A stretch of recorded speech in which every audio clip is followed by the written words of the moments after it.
Born to Annoy, A Dawning of Awareness, Chapter 16, Sex, Drugs and Rock and Roll. All work and no play make Jack not only a dull boy, but an exceedingly boring one. I had no intention to be either dull or boring, although there are many who swear I did suffer greatly from the latter condition. No doubt, today, there are probably some in the railway in West Didsbury who will commiserate with them, even in these enlightened times. At the age of 17, life was good. My apprenticeship was progressing well, as were my studies at college. Whilst I was now integrated into Manchester life during the working week and enjoying it, I still had one foot in rural Cheshire, escaping to my country seat at Rosehill every weekend. Thus I enjoyed the best of both worlds. Going to the pub was now a regular weekend feature, the pub in question usually being the Bull's Head on Market Street. If my memory serves me correct, the landlord of this establishment was Sam Flaherty, a man with a brilliant sense of humour and a very positive understanding of teenagers. Quite aware that the likes of me and my compatriots would obtain alcohol by one means or another, he reasoned that if we were going to indulge, it was better done in a pub under adult supervision and subject to adult advice, rather than drink in the park or other secret places with all the pitfalls and antisocial behaviour which so often accompanies such secrecy. Landlords like Sam would nowadays be vilified for encouraging underage drinking, but history, I believe, has already shown that his approach was far superior to that practised today. As you entered the pub by the main entrance on Market Street, the first room on the left tended to be the domain of us youngsters. It had a jukebox stocked with the latest hits, featuring artists such as Eddie Cochran, the Everly Brothers, Jerry Lee Lewis, Chuck Berry, Little Richard, Buddy Holly, the Big Bopper, and a growing number of British homegrown talents. This refuge was, of course, where we met members of the opposite sex. Short-term liaisons were formed here, and I know of at least one long-term love affair and marriage, which resulted from a chance meeting in the pub's front room. In fact, the marriage was that of my youngest brother, Christopher, and an ex-girlfriend of mine, a beautiful redhead named Brenda Colley. By now, I'd made contact with both my brothers. Due to my mother's mental illness, David had been brought up by our maternal grandparents in Gorton, whilst Chris had the worst of the deal. He'd been passed around between my mother's two younger sisters and her brother, and at one point had been in a children's home. Eventually, Dolly and Beatty took him in hand, and this is how he'd met Brenda, but that was in the future. My growing expertise in the art of seduction can be judged from the following incident. I was in the pub with Nigel and John, and had just fed the jukebox. Returning to our table, I realised my mates were listening in to a conversation between two girls at the next table. I discovered one girl was explaining to the other she was having trouble with her cycle. Always ready to be helpful and sensing an opportunity, I leant towards them. "Excuse me, I might be able to help. I'm a good bike mechanic." They looked at me in astonishment. John and Nigel burst out laughing. I looked at my friends in dismay. "She's not talking about that kind of cycle, you bloody idiot. She means a menstrual cycle. She's missed a period." Teenagers, for the first time in human history, had established themselves as a separate social group, and a naturally rebellious one at that. Sometimes the form of rebellion manifested itself in antisocial and occasionally violent behaviour, the violent forms being much exaggerated by the press, it has to be said. Newspapers were produced by adults who had no understanding of modern youth and had a tendency to sensationalise everything because it boosted sales. Sometimes, however, the rebellion took more positive and organised political forms. The Americans' development and subsequent barbaric use of the atom bomb against civilians had changed the nature of world politics forever. We were now firmly in the period of the Cold War, the age of the superpowers. The United States no longer held the monopoly over this instrument of death, and the dark, sinister shadow of the bomb and the prospects of mutual annihilation seemed to hang over everyone. The campaign for nuclear disarmament burst on the scene. Quite naturally, there were many young people who desired a peaceful world and thought their elders and betters should have the sense to concentrate on building trust between nations and abolish weapons of mass destruction. Equally naturally, the establishment politicians and the press vilified them for pursuing such internationalist and peaceful ideas. Either way, whether they acted anti-socially or pro-socially, teenagers were often damned and vilified. This, of course, far from dampening our rebellious spirit, fueled it to new heights. It has to be said at this point, with the benefit of hindsight and having researched the subject, amongst all the peoples of the world, the English, in the main, have never displayed a great regard for, or a grasp of their children's needs, at least since the dawn of the Industrial Revolution.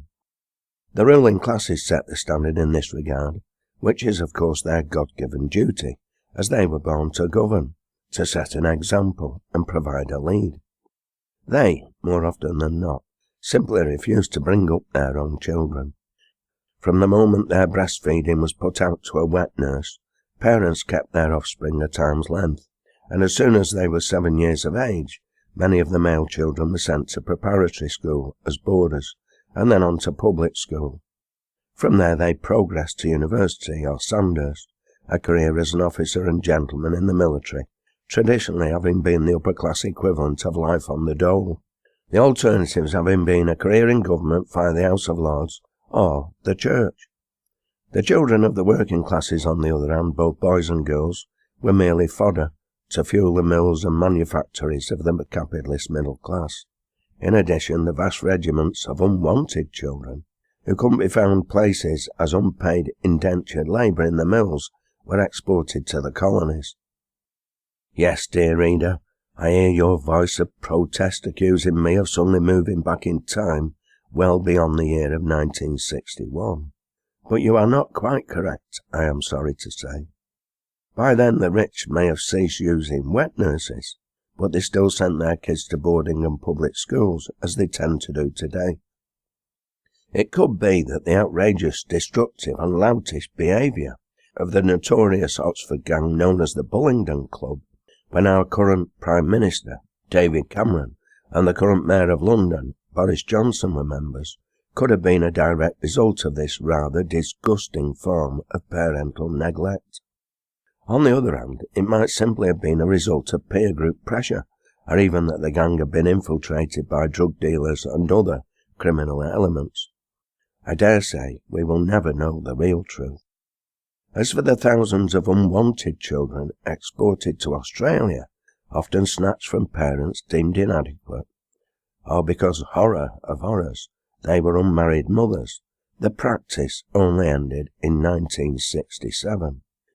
Many of these kids were told, quite untruthfully, their parents were dead and they were orphans. However, it must be said, the authorities may have genuinely believed this to be a particularly caring and Christian policy, for it was approved by both church and state. Britain and its previous colony, Ireland, as far as I am aware, are the only countries ever to have pursued a state policy of exporting children abroad, and in most cases against their parents' wishes, a policy pursued for over 150 years, and yet hidden from, or maybe simply ignored by, the public gaze. It was a hangover from that glorious period of industrial expansion and the growth of empire, and the social conditions which all too many Tory politicians now seem hell-bent on returning us to. They call it the big society. It is a sobering thought that only the intervention of Beattie and Dolly might have saved me from being exported to Australia back in 1952. Ask Gordon Brown if you disbelieve me, because one of his last acts as Prime Minister was to publicly apologise to some of the victims of this disgraceful policy on an official visit to Australia. It was no accident that the Royal Society for the Prevention of Cruelty to Animals was formed 60 years before the National Society for the Prevention of Cruelty to Children, any more than why one charity incorporates the use of the word royal in sharp contrast to the other. However, back to 1961 and the noble cause of working-class teenage rebellion. I am no sociologist and have no pretence to be one, but I can remember my own feelings at the time. They were made up in equal parts of a mixture of frustration, excitement, and hope. Frustration with my parents' generation, although not necessarily with my parents, either birth or surrogate. Excitement in the sheer joy of living, and hope for a better future and a better world.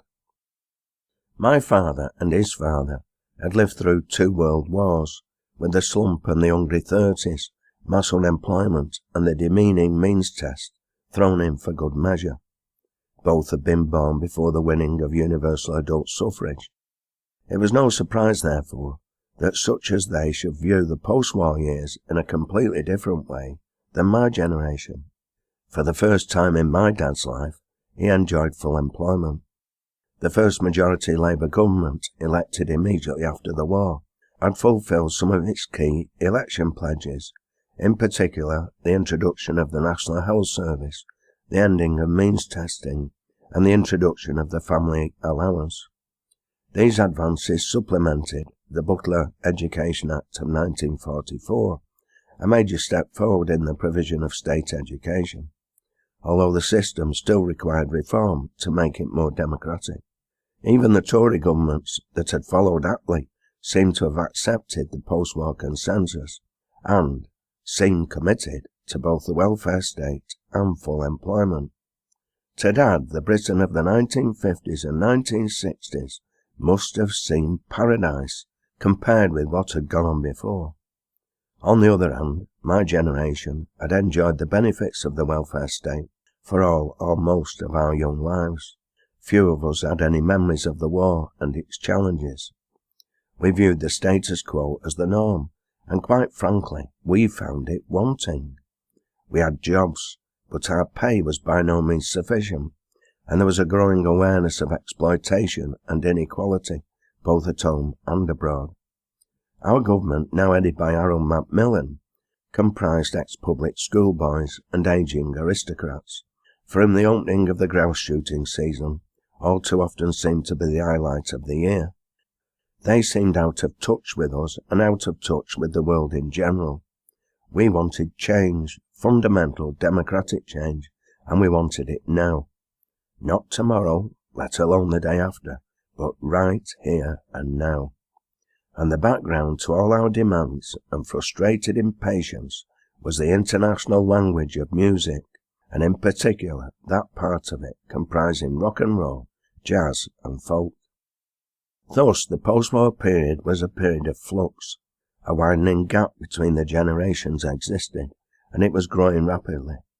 Old certainties were being rejected, and expressions of long-practiced cultural traditions were breaking down. Working-class accents were heard for the first time on both stage and screen, and working-class lives were being portrayed in a realistic way, something quite unthinkable before the war. The old lower middle-class domination of the arts was breaking down fast.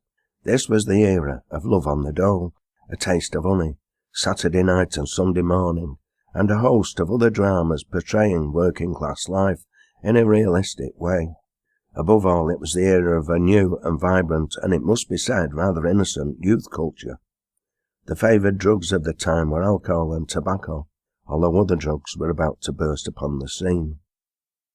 It was an era when the very term working class was a badge of honour, warm with pride, a far distant cry from the present, where many sections of good and overwhelmingly decent working people are written off as chavs and scroungers, and worse still, the better off members of the same class, instead of being proud of the fact, pretend they are middle class, when they are no such thing, and in most cases never can be. Moreover, if they actually understood the role influential sections of the upper middle class had played in the lives of their own ancestors, most would be ashamed to use the term.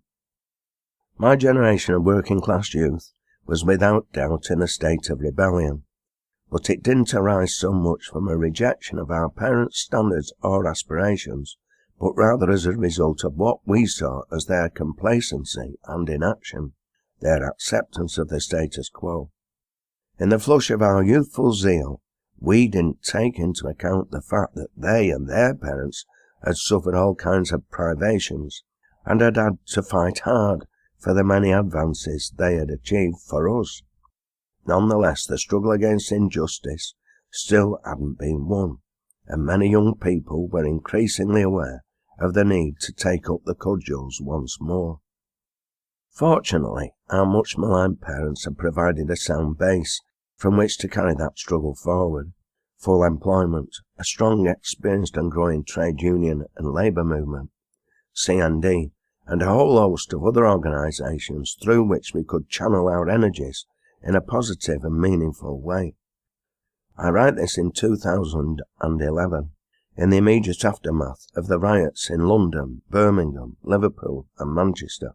I wonder how we would have reacted back in the 1960s if we had been in the same position as the youngsters of today, vast sections of whom are completely marginalised and in effect demonised and abandoned by a society dedicated to the accumulation of private profit and motivated above all by individual greed. I don't believe we would have taken it lying down. All too many politicians, including cabinet members and other members of the establishment, up to and including members of the royal family, are so corrupted by individual greed, they have all too often lost their capacity to empathise with the growing numbers of people living in abject economic, social and cultural poverty. These are the role models our marginalised and much vilified so-called underclass have derived their mores from. No matter how much we deplore their actions, the so-called great and the good have committed far worse crimes. The youth of today have witnessed bankers robbing their own banks through a process of underhand dealing and speculation, the mis-selling of insurance to small business borrowers, and outright incompetence, only to be rescued by the taxpayer and rewarded with even higher salaries and higher bonuses. They've seen politicians not only fiddling their expenses to the tune of tens of thousands of pounds, but undercutting hard-working people's pensions whilst retaining their own. They've heard of priests and prelates sexually and physically abusing young boys and girls, and witnessed the church authorities up to and including the Vatican doing everything possible to organise cover-ups, completely failing to meet their obligations to common justice and simple humanity. They've witnessed politicians fabricating evidence and lying through their teeth in order to justify waging war on the people of Iraq, committing war crimes, collaborating in acts of torture, and getting away with it scot-free. And the red-top press has taught them that anything goes, providing you can get away with it. To add insult to injury, they are denied the prospects of skilled work and the right to further education, rights that my generation and the current political elite took for granted. The old working-class maxim, neither a lender nor a borrower be, has been undermined by naked consumerism, and our children are now expected to saddle themselves with massive debts to obtain qualifications, which in the main will not equip them for the job that they will need in order to pay off those self-same debts. For those lucky enough to obtain work, the minimum wage for all too many has become the maximum wage. People are employed on short-term contracts, enabling employers to escape their legal and moral responsibilities. Leading firms play no part in providing training, and then recruit staff from abroad on the grounds they cannot find suitable workers in Britain. Those companies that do provide apprenticeship stand with outstretched begging bowls, expecting the taxpayer to finance them. Politicians of all parties can wring their hands and call for revenge on single parents and inadequate families, and against the kids who went on the rampage in the month of August 2011 to their heart's content, but they shouldn't be allowed to escape their responsibilities. David Cameron appointed an ex-editor of the News of the World and serial liar as his personal spin doctor, and Michael Gove, another charlatan, who was forced to give back £7,000 he had fiddled from the taxpayer by falsifying his expenses, is now his Minister of Education. Such as they created the conditions in which supposedly mindless mob violence can flourish. It's a project the rich and powerful have been working on since the 1979 general election, and one which my generation, to our eternal shame, failed to prevent, although many of us can at least claim to have tried. Where did you stand during the Thatcher, Major and Blair years is an increasingly relevant question that the present younger generation have a right and probably a duty to ask their elders. My own failures and inadequacies in this regard will be made apparent in the following pages.